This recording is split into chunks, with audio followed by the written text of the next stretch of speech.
na Gaulois. Ok, wow. Gaulois. Oui. Na Gaulois. Na Rumbis. Mais bloc salami il y a muté ma bête. Et là on a ni ezali culture congolaise. Dans la bande on devait bandeli. Culture congolaise. Banda ko yiba biso ngo moi bata ba Nigeria, ba Côte d'Ivoire, a to ko zongelaka niveau na biso. On est là. Il y a des thèmes mingi à portanga trop. Il y a quoi ba peso? Ah ouais, oh, ba vite fait ndeko. Là ça wario. Oh wario. Ngala wario. Ngala Gaulois. Ya Gaulois. Na convaincre na memi histoire simbi à sepeli. Merci Fali Poupa. Merci beaucoup. Zala calme. Nous avons même la loge. Aux la loge aux Andoki. Alors dosé. En tout cas, merci beaucoup. Merci beaucoup de Kombonani. Ngai Moranga. Moranga Ibea. Otimborani. Brazzaville. Waouh. Il y a spécialement pour la concert. Nous avons Congo, Brazzaville. Bandeko, voisin. Bon, pour vous dire la vérité, nous avons Gaulois. Bon, hasard artiste en plus. C'est aux Obangate. T'es au Bangate. Prévenez que bon nagi mo konzamboka les padres n'enga souhaita qui est bonne chance et ça tout à fait normal. Yango to soutenir kaka artiste na biso. Ah voilà, yo moko comprendre nga pe na Gaulois na outi Brésil na kika uniquement pour to soutenir Aigle, ça tout à fait normal. Ce que par rapport il y a concert, il y a faire des betamara, ne fali des betami, organisation pour vous. Qui est mieux organisé? Bon, à vrai dire, Nagolo Banenini, les padres, la Fali, bon, l'organisation, ils ont un rôle, mais tout le monde, vous sécurité, mais faire au coquet au Frodo Koti. Non, les padres, au côté mais à part ça, ils ont Paris, au Moroyebi, Frodo Araté, Bango tout, Basara Bartis, Nabiso, voilà, Yoyebi. Voilà, un mot pour Fali Poupa. Bon, on a pas si Aigle Kaka, bonne chance en tout cas, félicitations, hein? Félicitations. Et là, il ne pas donner n'importe qui, vous comprenez? Tout le monde arabe, tout le monde a mis ses mots avant d'arrêter côté, mais il y a sa première artiste congolais bêta en tout cas, beaucoup de chapeaux. Voilà. Merci beaucoup, messieurs.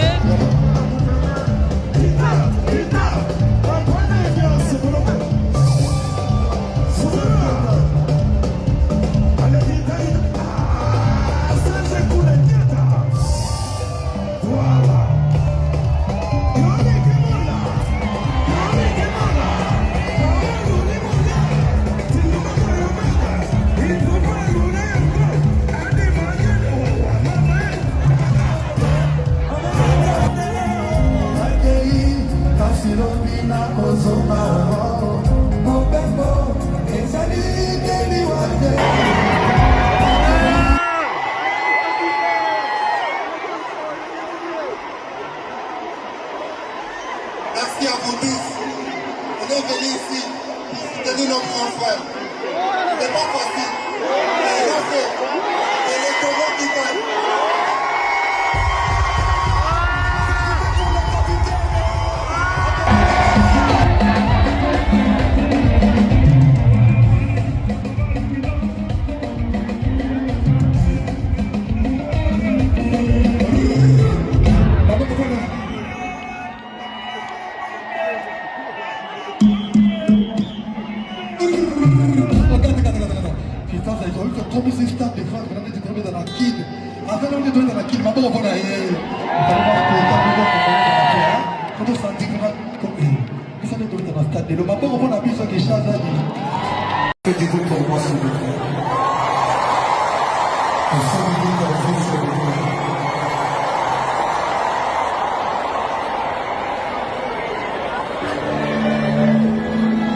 Merci Nabino Nyonso Bozalaki Boboza live awa. Merci Nabino Nyonso Bozali Mwanai Kotala. En tout cas, Boye Bisanga Bozo Kaptenga bien, ça va. Audio qualité Yadani Ezali bien. En tout cas, Sala Biso et Sengo Makasi, Tosolo Lisusu. Je sais que demain c'est Ezali jour à Moussala. Torotika Mbin, Torotika en avant, mais Tosala quand même. Juste une petite analyse par rapport à l'événement où il est au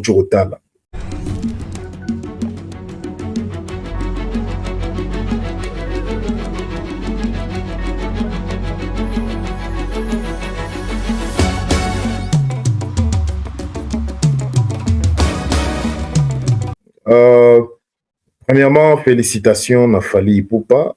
Des jours, jour oyo bato ebele bakanisa ki ekozala mama na mpiaka. En tout cas, jour à lelo bato ebele bakanisa ki ekozala mama na mpiaka. Mais est tourné non seulement mpiaka, normalement bato bakanisa ki ekozala mama na boring, c'est-à-dire concert ekozala mama mabe makasi. Mais vraiment honnêtement parlant, bato ebele to oyo eza kutu likambo analyse te eza likambo eloko yo talaki nangai. OK? Concert oyo ezalaki na vibe.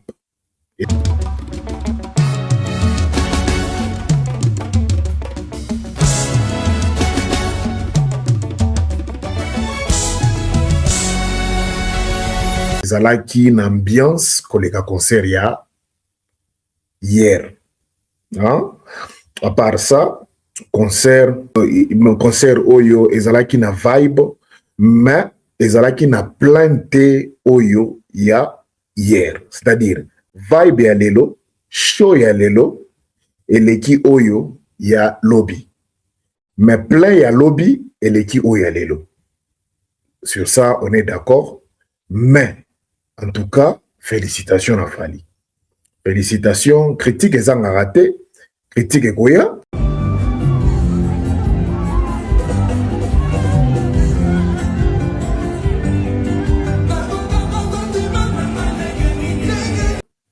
Critique et Goya. Oui, Goya.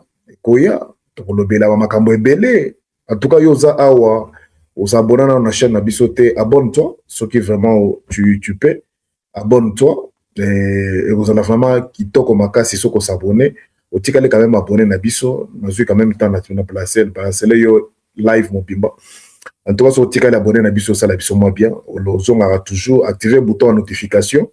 Comme ça, to ozo quand même ba notification à chaque fois tu postes.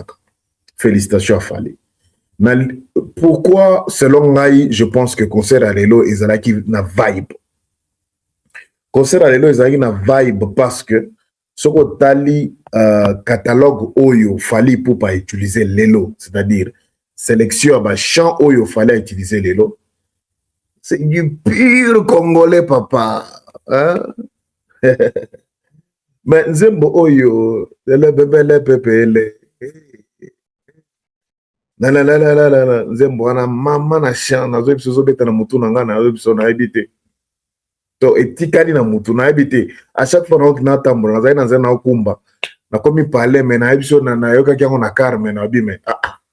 Nzembo yo it's catchy. Ah mbo so to ba bien ba anglais ba comprendre. So this song is catchy. Catchy. C'est-à-dire so yoki mbala mo etikali. La le. Hey, aïe, c'est vraiment une très belle chanson. Et si tu as mutu na ngana comprendre te mena olukana na yeba encore de plus maramoni ne ba yemi na Nzembo.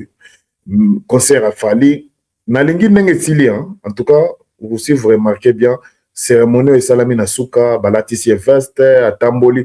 Je vous assure encore une fois ici. Au moni kolati sa fait ya Fally Ipupa veste noir wana na ndenga fungoli yango aki avandi na kiti akiti. Ba analyse ezoya pona ko expliquer yo ndenge eloko wana ezali tellement satanique na niveau moko pena boye impossible. Ndenge bomoni balatisie robe noir wana ezali démoniaque. Eza koyebisa ke non maintenant tu es certifié le roi bakolo nini wana. Balatisie le monde ya spiritualité à haut niveau. Bakoya koyebisa yo eloko wana. En tout cas yo zalaka wario zala na motema ko fungama. Mona makambo oyo ya musique kozwa ngo na motema mingi te parce que oya obela maladie, hein? Oya obela maladie oya ko bunda kaka pour rien. Musique était ko biso musique na biso tambula bongo. Nini susu ya mabe oyo na moni te bakoya ko critiquer. Omoni maska nataki lobby wana. Na ndenge mwana na ya latisaki yango. Boye bakaka ba analyse koya. Omoni loko lati wana déjà eza spirituel, eza ya ma monde de soki nini yango. Et aussi bato ebele balobaki concert, 2 fois, 2 jours ya concert, fallait pour pas mongongo kokauka à cause de la mesure de Yemba. Mais par rapport vraiment, il y a ndenge à manage, à se gérer ce niveau naie. Bon, en tout cas, et quand vous quittez, à Zembi, Batoya aux autotune, oui, et ça là qui autotune, on doit apprendre à vivre avec. Donc, moi, je pense qu'avec Maramba autotune, on doit apprendre à vivre avec. Et à Oyemba, toujours, artiste ou endémique, publiquement, Oyemba autotune, tout Ndimayango, mais à gérer quand même voix des jours, Oyo, à bêti des jours, concerts successifs, et pour mon sous et ça par rapport à ma invité, René Soso,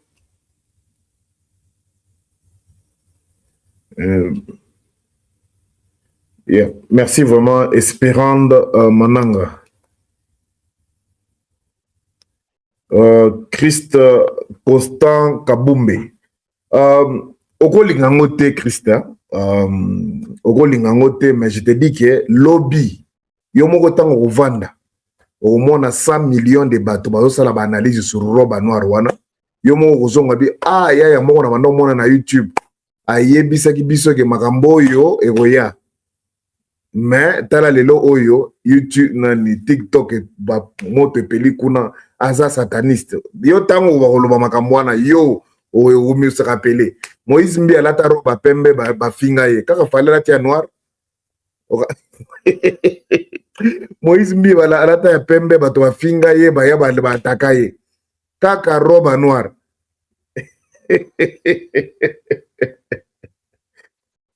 Gilles Sterling. Ya. Eza bilobela pona nao, pona sikoyo, ben lobby, bato bakoya critiquer. Je vous prépare moralement. Imagine-toi, Moïse Mbi alata ya pembe, na makambo nzambe, mais baloba ki asala kindo kina concert. Kaka, imagine-toi sikoyo robe ya fali, ya rouge, na oya noir ou alati. Et aux la mystique. Et autre chose aussi, ce soir, qui par rapport, il y a vibe où ils na salle. Choix, il y a Banzembo. Fallait pour pas, quand même, on doit se le dire, même si on l'a été, même si tout ça, la biso to critique je vous assure déjà, biso to critique mingi. Mais par rapport à catalogue naie, fallait pour pas azana catalogue pena ya solo, ou pena que non, en tout cas, ce qui catalogue wana te akoki ko tenir ba concert mi balé oyote. Mais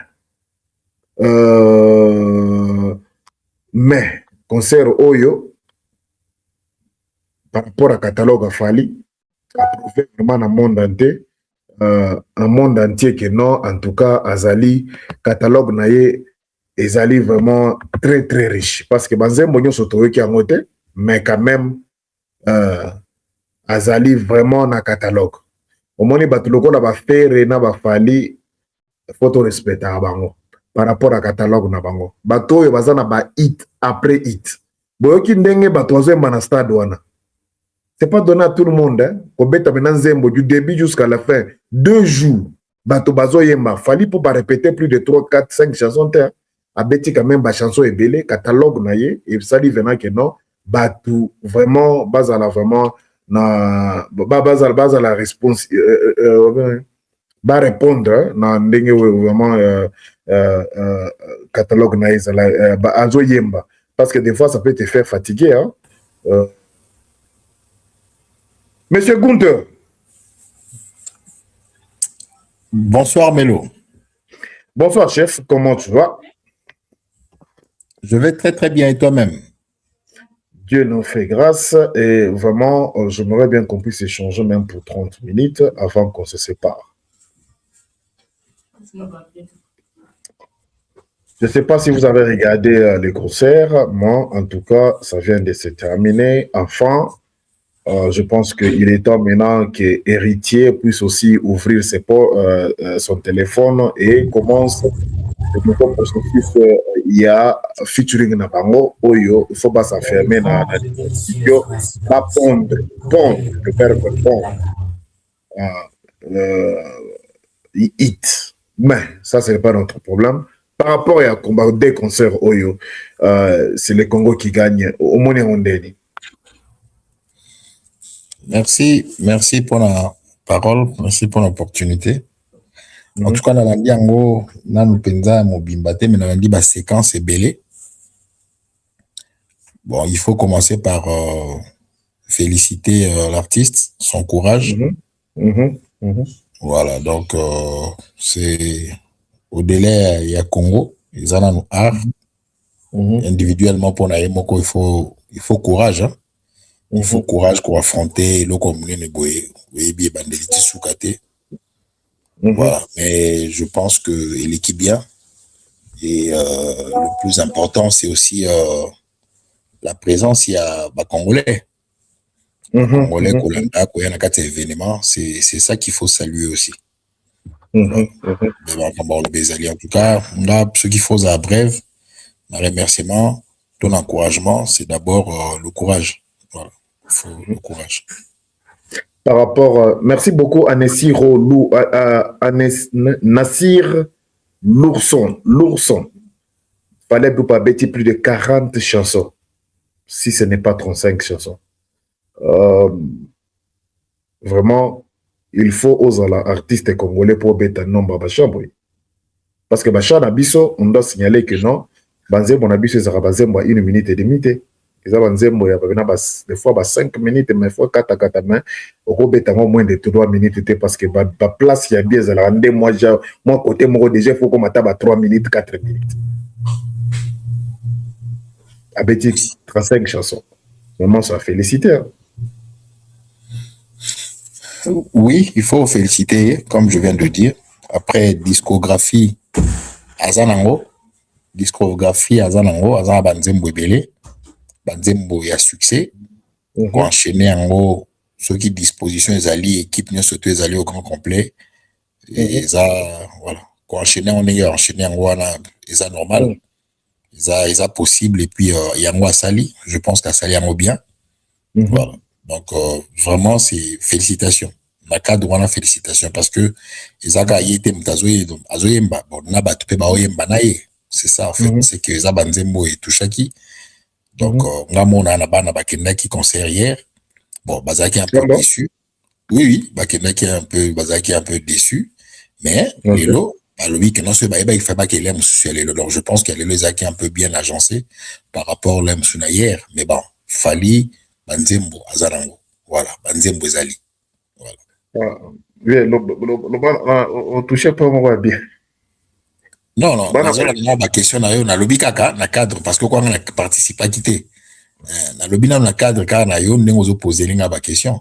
Non, dans la cadre on a tena pour mais na répondre à la question ni yo poser la question. Il faut d'abord poser la question. Non, tout est déjà bien. Donc, ce qu'il faut le cadre de la discographie, par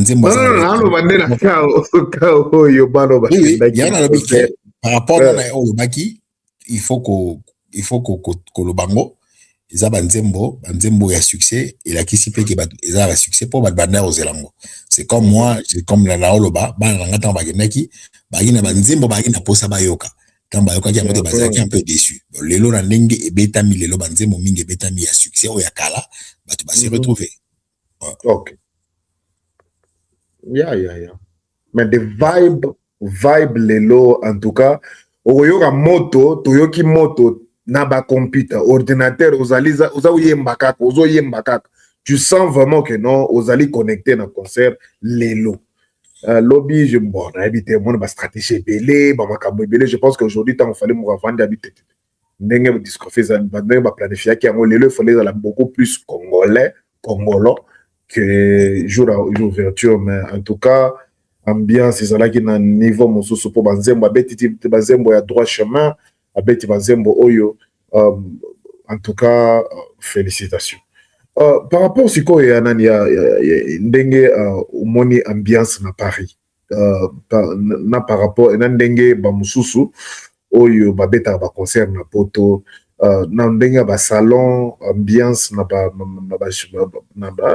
shop sika basonga bilamba ba business ya bato ba mouvement ya bato omoni nde nini est-ce que vraiment musique oyo epesi mbongo vraiment na bato ya business ou bien po balobaka mingi bana na biso ya ba warrior bango bamisalaka basuki bango moko bamelaka na bango bouteille moko baka whisky bakabola ata bato 20 donc dépense moke soki asa sombi billet esili donc bino bato mosusu baza na basalon baza na babusiness moyen vraiment baexplike mpe balobake non bango mpe babénéficie na présence ya concert oyo ezalaka mwa mobulu ke par exemple concert ya fere ominoko oyo balobaki mingi balobamaki ezalaki boucherie misuni esili mais bana na biso ya bawario balobaka toujours ke non bango baliaka nano avant bakende concert bamisala suki bango moko babikati bango moko baza groupe c'est-à-dire moi genre est-ce que vraiment neti na Paris ambiance wana ezalaki vraiment soki tolingi totyanga tana mwa comparaison yanana oyo ya fere ndenge balobaki na business ezalaki plein na makambo nyonso ebele. Bon, na nombre wana il faut lobake non activité na ba commerce to ba shop ya ba congolais et koyokana toujours parce que eza ba outils de par-ci par-là il faut ça biloko na bango mais après le problème c'est que ngouema eza ndenge moko te yo moko tu définir ngo le bien aussi to discuter ngo déjà parce que eza pe na tranche d'âge ils ont la tranche d'âge il y a jeunesse ils ont forcément na pouvoir d'achat ma capacité mais alors que tranche d'âge mususu au moins la baza très à l'aise alignala telamba boye anga katasuki boye na mbongo osa nyonso tout wana mbala moko mais la âge pour donner ba pona lo ka osala ana osoma peut-être la malanga bien mais bon suki na benda ngo moi bien linde ko nga moi sala ngango mais bon c'est vrai que mingi ba okende pe na ba salon mais en tout cas engouement pena ningi ezaka ke non yindi penza na kati ya Paris bon na sentir en penza bongote na sentir en penza bongote mais alors que bon ils les lotis na rosa comparaison exacte mais le problème c'est que ceux qui bito ke net na faire ceux te le bien mo rosa net que to comment comparer déjà mais ils sont incomparables parce que au faire à ça qui par exemple na ING pendant le baganis na ville à Bruxelles et ça dans le salamate comprendre donc et puis faire étant habité par exemple habiter peut-être Adidas Arena aux hommes engouement ils ont été folie mais bon je pense que fali à sali o il fallait ça là ils ont le quoi munene na ne salama na mboka na bisote na ne salama na kati ya musique na bisote il faut mettre la main beaucoup peu importe nini et c'est créé nini et c'est financé peu importe ne surtout le baki le plus important c'est là le bon historiquement parlant c'est que eloko moko asali ya munene oyo nanu bato musu basalate c'était du waouh bato bini basepeli voilà bato babini basepeli après concert oyo comment vous trouvez l'avenir de notre musique est-ce que vraiment pesi bravo on a bato nyonso bavanda na babi non mais en tout cas s'il l'a fait non aussi on peut le faire ou bien écoutez peut-être écoutez si soko banga ebele na bato babino mais place oyo eza libulu parce que il faut koyoka rumba ebeta na kati wana pour comprendre grandeur nango ke komona dadio ou bien bato mosusu bazo beta na kati ya salle wana oyoka musique ya ba wesh o mona ngo peut-être que non eza nango normal mais en tout cas après concert oyo na ndenge oyoki rumba na kati ya Stade de France vous pensez que peut-être avenir la musique qui est comme beaucoup un peu plus clair parce que ndeko na biso epesi courage na ba congolais nyonso bango ba raisonner ba boule pe que non en tout cas c'est normal okobeta pe concert abo na salle moko na stade moko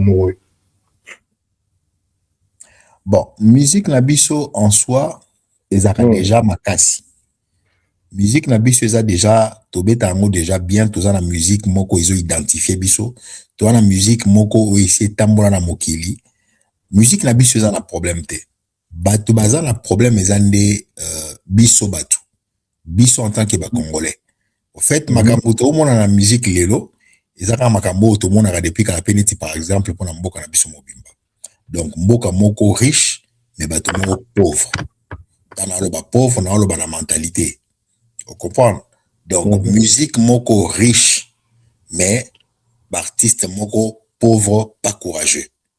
Parce que ceux qui déjà tokenna kobeta tina Japon, qui to comme yembi ça va japonais lingala.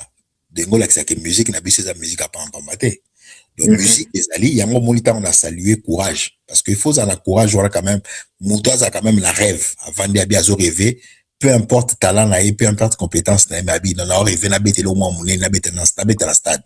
Ce qui a fait ce que Fali a fait. Faut bete la maboko. Mais ba talent bazali na kati ya Congo o ba lekiye musika mais ba lota ate ba na ndoto te to mona bango le belé donc oza na moto kwa héritier ana ndoto te vous comprenez bon voilà pour na oza moto neti kwa héritier aza na ndoto te ou aza na ndoto mais osala ngo mabe parce que moi le problème c'est qu'il faut ko lota et puis il faut ko lota et puis ko luka siko ko kokisa siko ndoto ango.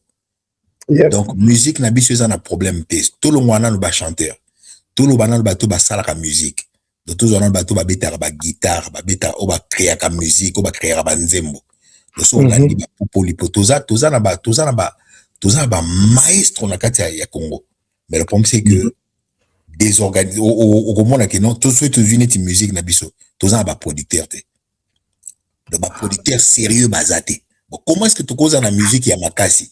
Comment est-ce que tu causes komisa Europe ndeto komisa ngoboye? Biso mo ba kongo toza ba producteur te. Désolé ki saki non, toza cohérente na makambo o nzambe apesa biso. Kongo ko cause la ngombo ka moboye atako to diameza te mais to liesa mokilika na musique. Pour musique na biso ezali extraordinaire. Vous comprenez?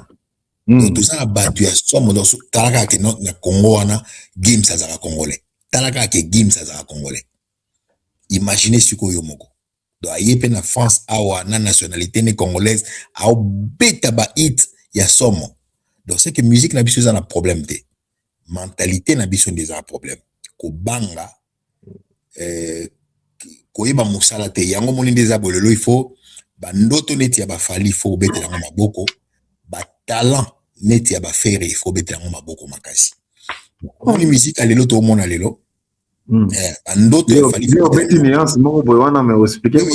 oui bandoto c'est-à-dire ndoto rêve na courage ya fali faut beta na maboko ba talent ya ba faire na sérieux au faire a tina kata makala musique na lelo il faut beta na maboko mais eza du jamais vu te d'accord eza normal que na place a munene ndenge wana battu surtout ba oyana euphorie wana egoleka na ngo ndenge wana mais le problème c'est qu'il faut na courage ya koloba ke non na obeta na okende na osenga mbongo ba pesa mbongo pona obeta eloko wana oza bien il faut beta na maboko voilà.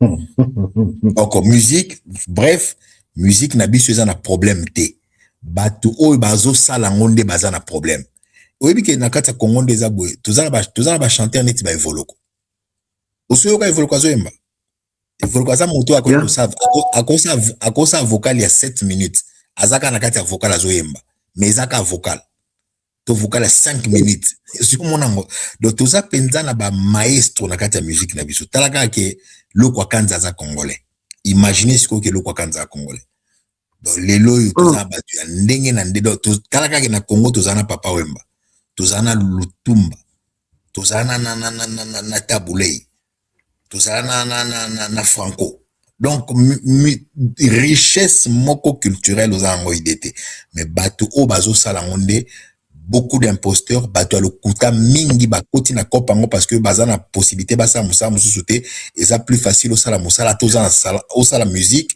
parce que toza na talenté oza na moi beauté na yo donc parce que kuno kozwa nzele ba opeso mbongo ofele au fait ba aventurier nde bakoti trop na cop d'accord yango esali ke no cop e ki ne pe ka ningi zo kendo la même musique na biso eza riche très riche wow musique na biso eza très riche. Mentalité des problèmes. Mentalité, par rapport à mentalité, dans les gens font la branche boy. Concernant la mentalité de l'Olobiano, quand on a une réaction, il y a des musiciens congolais. Tout autour, il y a un événement, il y a fallu. Pérégola a du courage, il a coupé sa force, il a battu il y a un événement, y compris Fali. Si manaye to moni mbala moko Koffi Olomide ko pesa pe force tomoni Inosbi apesi force na Fali, tomoni Robino Mundibu, tomoni bato bele ba misie bele na ba oyo vraiment oyo bazalaka vraiment radical que non, mais moi j'aime bapesi force. C'est fait que comme le cola ebimi le cola ba musicien congolais batie ba différence na bango à part ba soutenir ndeko na bango oyo azali ko beta Stade de France. Comportement on a d'abord pour vous tant aux hommes parce que dans la sous-question moi oyo peut-être pour troubler on a ba raisonnement na yo mais na kolingana nous expliquer par rapport il y a agissement na bango wana mentalité wana parce que le musique na biso na problème était ezali mentalité na biso neza na problème mentalité oyo soki ezalaka depuis tout ces temps na musique na biso tonga tozala wapi. Merci pour la question. Yango na uti koloba presque a na makambo na uti koloba. Il faut saluer sérieux. Il y a faire. Faire aza très sérieux na makambo sa na musique. D'autant dans le baza sérieux, c'est-à-dire aza na kop ka moko ebosa na vie na e. Aza na eloko ka moko ebosa na vie na e eza musique. C'est que musique ango azo salango tellement que alingi blague ezalate et même tango asalaki deux fois blague to deux fois asalaki ba erreur sérieux na ye ezo senga ke azonga a s'excuser na ba erreur wana pona asala autrement. Donc oya malgré ma polémique, malgré ma injustice, malgré ba peau de banane, malgré on surtout bato ba koyo kolobo autour na ye na musique na ye na famille na ye mais azongi avandi atangi kombo abatu alobi force à vous na babilo bosala ezali signe ya maturité mais ezali penza eloko tozo lukato mentalité na biso ifo eza ndenge wana eza vraiment leçon pona moto o balobaka kena classe te atanga te mais azola kisa biso babiloko ndenge ifali to mema société na biso. Olobi awa na kata yo te mais na la posa te o avancer makasi parce que tiki libulu mo munene na makambo lobi wana. Il faut rappeler ngango pona loba. Na ebité. Na continuer to na zelo loba. Ah. Ngala za na pona ba question na ba réponse ezali ya ba question na ba réponse. O tiki libulu mo bwena na posa zo kelana. Olobi même pendant que faire parce que yo soki batiki yo boye sili o ba video yo tika la ka boye trop avec l'éclaircissement. Alors yango na posa na kataka yo boye ozongelo expliquer ce que soko avancer au sala biso moi bien. Tant on lobby même pendant que Ferrego voulait s'amuser mais il est revenu pour s'excuser par rapport à ce qu'il avait dit. Olingo lobani. Na ina loba que abandi musique aza jeune. Mais la jeunesse ba eza par semaine ba erreur. Ba erreur ezalaki ba folie ezalaki. Eza facilité motu azwa facilement et puis à se rendre compte que non il faut être sérieux. C'est pas facile, c'est pas tout le monde qui le fait. D'accord? Mais si ko azui a sali yango bien tout le monde yango lelo. Donc so to bito kende na makambo belé l'actualité awa. Ce to bi lelo na toile, lelo fali azol parce que l'aime sur 2 jours à stade de bêtis. Mais surtout des mois moto azara na top, il y a ba information makambo surtout ezara faire. Donc c'est-à-dire aye ko comprendre que nous a tellement cop il faut bongisango et puis il faut être sérieux parce que na mbongo wana nde azokolisi lango bana aosa lango makambo surtout. Donc alingi polémique te même ceux qui faut ezala aosa lango ndé mo boy ya mayele sans pour autant attaquer moto frontalement. Je pense que y a monde to benga sérieux. Donc à un moment donné moto faut être sérieux. Mais batumsusu to banda Holanda pour ne pas citer Fali aujourd'hui, ils a journée à gloire. Mais ce que ça fallu 2-3 fois na média mais au moins il est éclaté donc et jouer grand détour et quoi ici et là qu'ici que non il faut azala humble bon les lois sali il faut saisir donc faire koya ko impulser esprit wana il y a soutien direct d'accord ce n'est pas rien mais totali bato misusu kutu baki na ba kombo koleka e totali wera ninga kena fere, d'accord, on remarqué que non, il écoute mon collègue Faraz à la moins ligne, mais tu vois, mais pourquoi il faut qu'il y ait un pourquoi il faut tous en avoir division, pourquoi même ceux qui rivalité il faut tous se rabaisser bisomoko, pourquoi il faut tout fingana, pourquoi il faut tout inana, pourquoi il faut tout le bagay musuba kendete, pourquoi il faut tout que nous funda balinga mususu na ambassade, pourquoi il faut ba congolais mususu ba komaka ba lettre pour na ba kose la mutu makambo. Donc je pense que esprit wana il faut malembe ekoya. D'accord, mutu phase à la première, toi à la plus fort par rapport il y a compétence à Zalango. Donc il y a mon aout awa et ça penza makambo ya robete la maboko en parlant de l'esprit offert à yena mona kata musique. Voilà. OK. Les boules et tokundi en auto comprendre et penser na yo. Merci. On va enchaîner par rapport à comportement ou bien agissement ou bien mental il y a ba musicien congolais oui mental ba musicien congolais mabe congolais azali mutumoko il faut azaka na sima mutu ba tu faut baza sima na e mais jamais na esprit que non mutumoko aza autonome a ça le connaît bien, d'accord, cadrer pe bien makamno sotala avec sabatu congolais a relaxo ka makambo congolais za mutama yuya toza makasi na mayuya, mais jamais mon avis sur la carte c'est vraiment sérieux ni makambo ezala parce que mon makambo musique il faut vraiment échanger, il faut échanger quand na kobeta ba saleté, il faut échanger pe na ko futa pe ba artiste bien bato bazo accompagner bien faut futa ba bien, il faut comment musala penza oyo ke no muto azo salango akolisi ba na e atonginda ku ti akufi ekundiye et puis ba na e pe batikali na héritage. Donc changement toza déjà na carte ya train à changement. D'accord, et aussi nga biso ka non biso surtout o tozo intervenir bino boza ba journaliste yango to lo bango que non il faut bato ba comme sérieux comprendre la musique oyo okoza na moto mususu comme on est kozala mususu bakali so tel makambo sala ozo lukoyeba o liko chango na place ozo ba o to chango na cadre nini.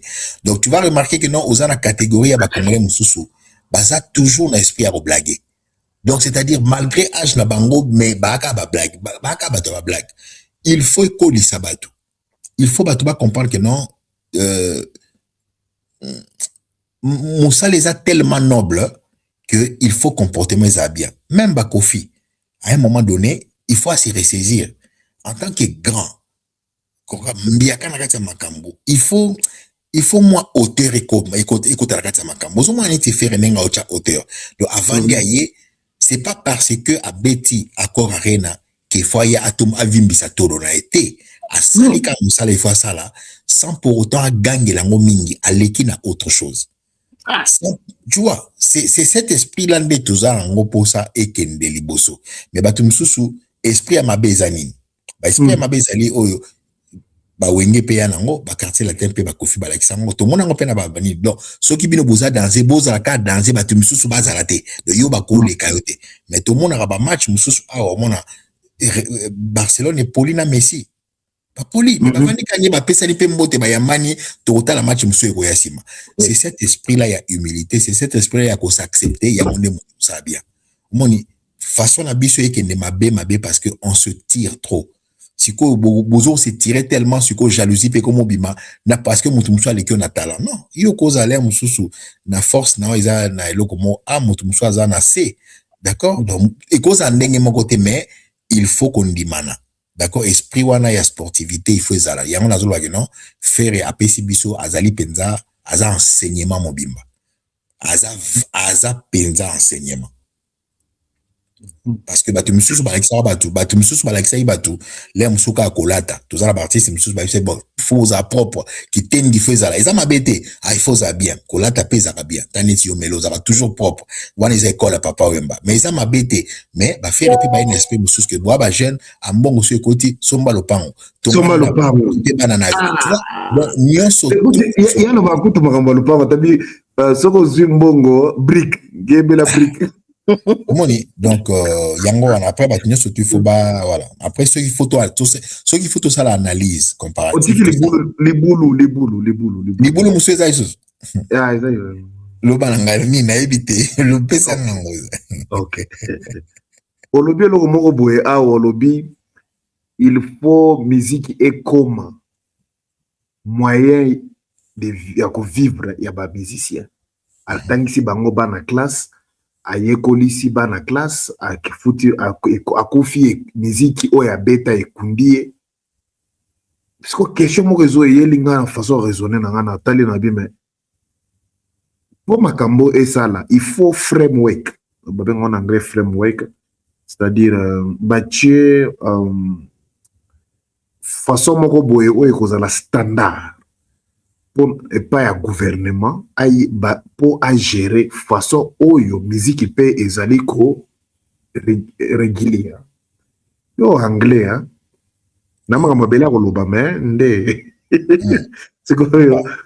yo kaptenga zwanga na maloba c'est-à-dire il faut gouvernement à s'impliquer atie framework façon de faire oyo bato nyonso bakorespecte yango oyo bazali na musique mais sikoyo ntango yo tala gouvernement na biso oyo abimisi 500 personnes na Kinshasa na minute oyo bazali na poto baye na compte ya gouvernement bafuteli bango transport banani baye pona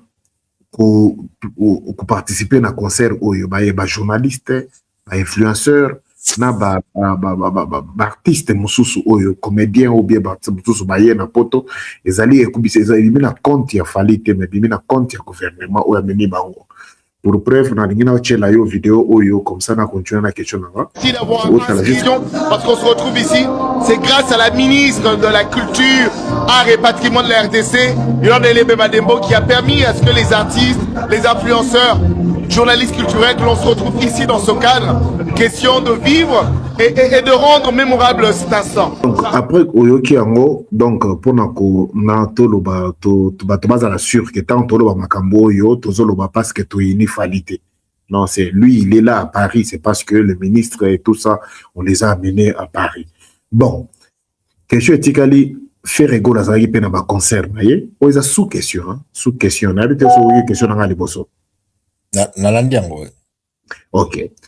Sous question kozala faire azalaki na concert na Cor Arena ezali salle mythique tomoni engoulement oyo te Koffi Olomide azali na stade Robode stade tokomona yango te comment sikoyo gouvernement oyo akos'impliquer na makambo oyo ya koassurer ke bamusicien bafutamaka ndenge bango ndenge il faut bafutamaka na baorchestre soki bango nano bazana na partialité ya we. Merci pour la question. Mais bon, au moins izaka ka suite ya makamni surtout to loba pour na to bunga na kati ya logique to ke nangote. Ya ngona uté ko loba no awa que il faut tous à sérieux. Problème la biso ezaka tous à sérieux té. Do ezala bato bazo gouverner biso. D'accord? Bon, pour na okita mamo pour na ministre a ça qui démenti na kata makambo baloba ki ya makambo bon a ça qui démenti à démentir on sait que a ça a démenti mais awa preuve bimi mon vérité bimi oyo et où tu vois bimi voilà ya on a oloba est-ce que gouvernement tant vota ki budget a ça qui a prévoyé qu'il fallait remettre concert tout ça la bon eza ya on a oloba bon pour na okende kutu musika te eza mabete ko bimisa mbongo boy pour artiste fali. Mais le problème, c'est qu'il faut que nous sachions qu'on a battu surtout par la musique. Beaucoup de pour na bilongi batute. Alors que faire écouter avec un plateau, à boire qu'elle écoute mbela bien. Tous allez me après ma visa, en tout cas ministre de la culture, tout bois qui ceux qui moi ils allaient peut aider. Bon donc cause la sérieux de yangoana, c'est-à-dire naza ministre, mais na ça les locaux surtout pour la culture na biso, on est surtout à être accompagné par artistes na biso boye. Moni donné surtout en salama gité yango karande babilo ko yosala incohérence na kati ya société na biso côté oyo bobimisi mbongo o eza binoté pour non sala makambo ezaka o binomo boyebi alors que même besoin na batu musu bazanango donc yango na uté ko loba awa que non il faut vraiment biso ba congolais tous à la sérieux mais à tous les niveaux voilà donc ceux aussi un artiste va continuer na lamba ok na ba ça la fierté ya ba congolais c'est que bateau yo baza censé quoi accompagner ba culture la musique en soi, il faut payer l'accès que non, baza impartial. D'accord, baza na position te bazo aider batunyo surtout. Et mawaka ande yangwana, il a pas sinde yangwana. Voilà, il a pas sinde yangwana. Mais c'est quoi par rapport au gouvernement, frère Mouek, comment Baroki s'impliquer dans la musique et dans la biso? Qu'est-ce que les musiciens, le gouvernement, comment le processus il faut Baroki pour régulariser l'industrie musicale dans la biso? Qu'on fout à musicien par rapport à l'impôt dans bango, qu'on régulariser, il y a beaucoup de choses où il faut écouter. Motoye bapena que non, bafuta nga bafo musicien qui sont dans l'orchestre chaque fin du mois, salaire na minimum il faut ezala au moins peut-être à $250 par mois, mais maximum cause à la ndenge bino bolingi. Mais en tout cas minimum il faut peut-être $500 boy. Ce que vous sala yango te au cause ça la jamais na orchestre na mboka oyo ya Congo et babambo ko futa na bango, il faut futa bango pesa bango pe na fiche ta paye pour ba futa ka ba impôt pe na par rapport à ba salaire na bango. Comment gouvernement comme à niveau wana?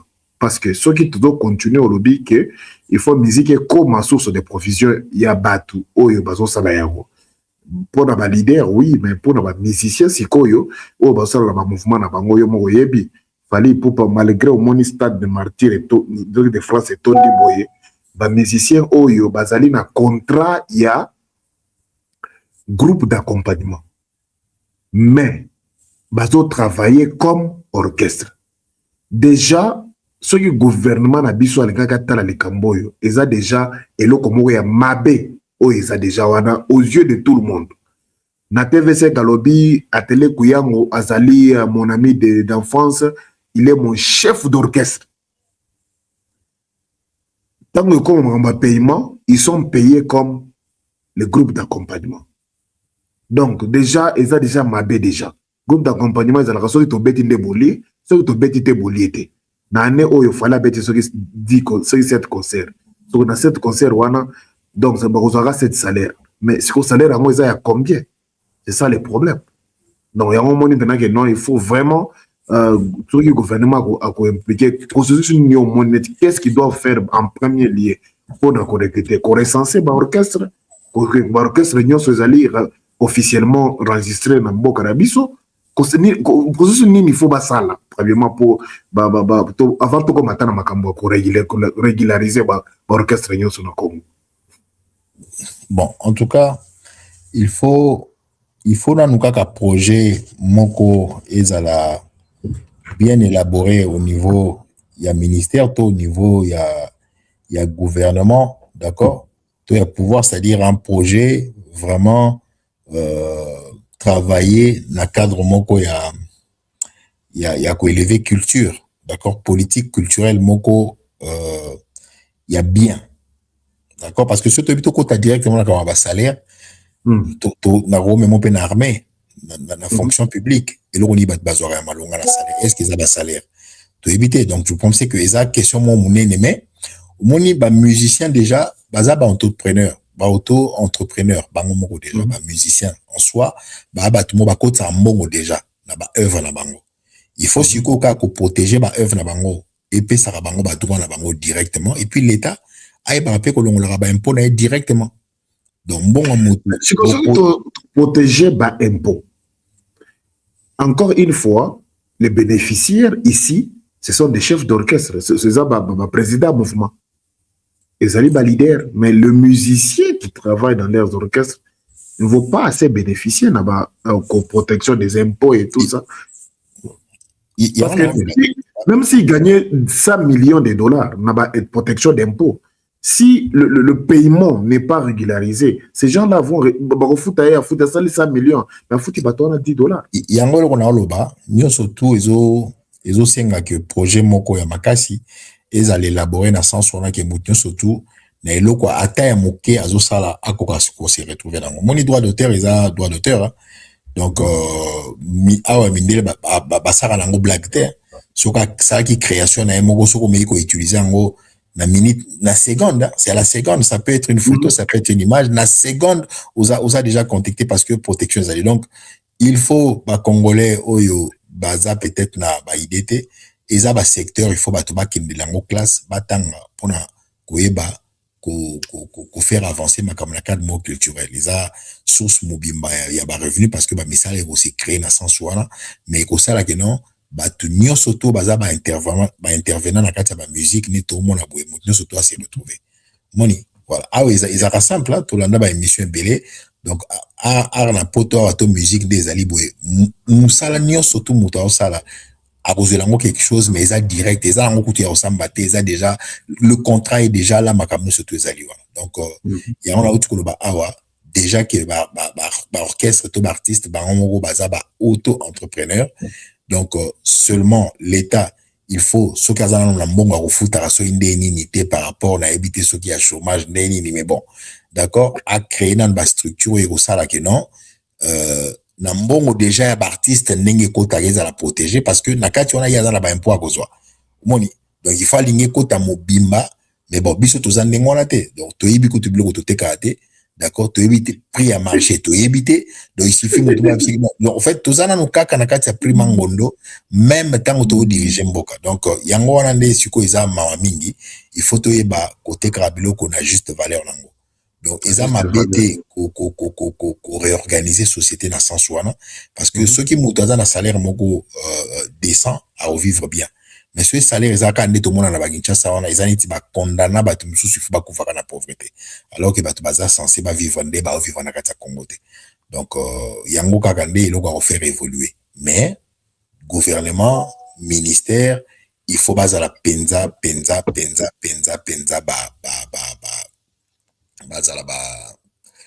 baza ba responsable batika ba blague batika ba jeune makamba osala parce que ministre n'a très déçu na ministre Dembo parce que c'est pas parce que a financé les msou auto asali ou surtout asali mais le même besoin à quoi ko sala mo pena ba artiste msusu parce que mingi bazaina ba production minene awa mais tout monde a appuyer quoi voilà mais le problème c'est que 2 poids 2 mesures ils ont divisé biso entre biso c'est pas bon. En tout cas, habité ce qui parce que Nazo organisé photo m'a organisé live moko photo solo. On a ngana pesora avant goût photo solo. Habité sur lobby et ça lundi après ma coopération tout kota.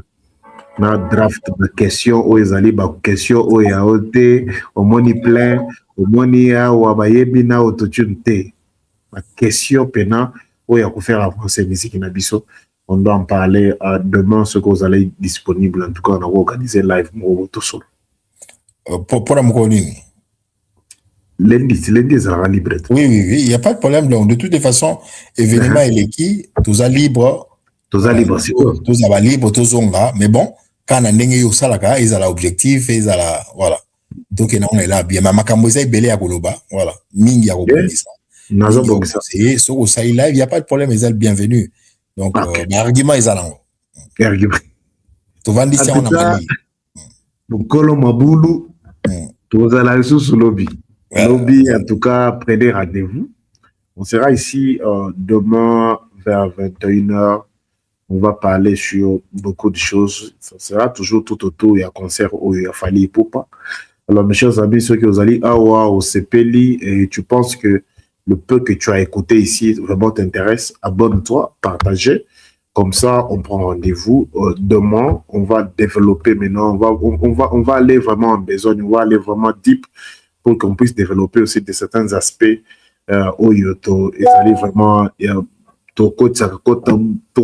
totalement moqué politique parce que bien sûr qu'il y a des gens mais en tout cas nous avons tous par rapport à la présence des hommes politiques et ils na Paris na minute tout autour ya concert et to critiquer to finga pe concert tout ça là bon to pe ça un coup de force mais to l'action ba pe mususu peut-être au monde en côté présence ya Nyoka Longo na concert est-ce que c'était pour remplacer est-ce que c'est lui qui a parrainé les deux concerts ici? Ceux qui trouvent l'ango, Zalana Bisolobi. Et si Nyoka Longo a parrainé ces deux concerts, c'est quoi la relation entre Nyoka Longo et Koffi Olomide? Est-ce que c'était au hasard? est-ce que c'était prémédité pour nuire à Koffi Olomide, pour le effacer encore? Donc, en tout cas, mes chers amis, donc, on a vraiment ma question pour après live, mais en tout cas, je ne savais pas que c'est le Awa, na ba profondeur. Donc, frère, on s'est dit quoi? On s'est dit au revoir. En tout cas, merci l'opportunité. Donc, Reza, tous les langues m'a beaucoup polélé. Comme ça, tout sur la Nakati, tout sur la utile. Voilà. Tout bien de la communauté n'a pas de. Merci beaucoup, grand frère. À bientôt. Merci. Merci. Yep. En tout cas, ah ouais, les gars, boy. Ceux qui vraiment se payent na oyo qui mouké, s'il te plaît. Zala awa, lobby na ba 21h au CP là. Merci beaucoup pour Nayo s'abonner, merci Nayo pour partager la vidéo Nabiso, merci Nayo Oyo. Vous allez Nabiso pendant ces 3 heures du temps, vous allez awa. En tout cas, au fond de mon cœur, je vous dis merci. Naïdi qui non, n'a pas ça par tous les moyens à décevoir Ayote. En tout cas, malgré position Nayo, hein, pour ça l'analyse, pour ce Sayo. Bah live Nabiso, ils allaient vraiment raboyer, pour kota, yo activer un bouton de notification pour que chaque fois, tous kota live, on rattrape live Nabiso. En tout cas, merci beaucoup. Melo TV, chaîne Nayo préférée, Adna One, comme on s'est dit. À bientôt. Demain. Et félicitations à Fali Poupa na F victime Obima. Bah musicien bah yembité. Donc c'est là mon lobby.